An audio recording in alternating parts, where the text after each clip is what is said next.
Prayers, Part 2, Entreaty, page 116. Please allow us to become true. Beloved Father, young boys and girls have gathered in this place. Their longing for this place was not in order to stay here, like this today, but in order to find their true selves for tomorrow. They have come here in order to go on the holy path, where they can fulfill their duties of filial piety and loyalty to you, in their three ages, the age of true youth, the age of true maturity, and the age of true elderliness. We know the truth that there was sorrow in heaven.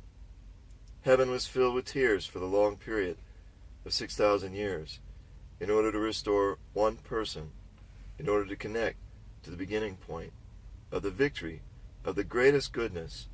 We quietly offer our entire lives to you, Father, and we will have to be able to sacrifice ourselves fighting today and tomorrow. We earnestly hope and pray that you will allow the young people gathered here to become those who are able to volunteer and go forward on this kind of path. In the world, the older generation and the younger generation are arguing, but we know that in the younger generation there are true young people and false young people.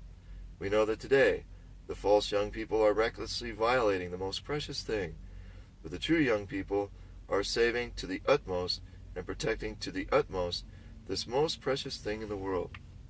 We earnestly hope and desire that you will allow them to realize at this time that that thing is chastity centered on obedience. Through hearts which are rising up in young minds, overturning together with you, Father, each one will have to be able to determine deep in his mind to become a person who will fight and remain until that point where he can have a relationship of victory.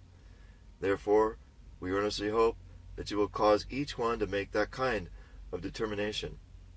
When we think that all the things yearned for in the evil world are not things that lead us to the gates of happiness, but rather they drive us into the snares of death and the traps of death, it will not do unless the young individuals gathered here become true young people, who determine to be true individuals, who will not change, and who, no matter where they go in society, will not be stained or influenced.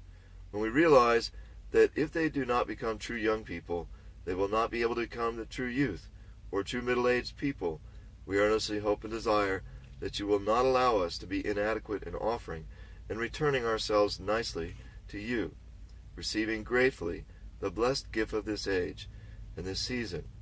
We humbly prayed in the name of the true parents, Jew. August 19th, 1971.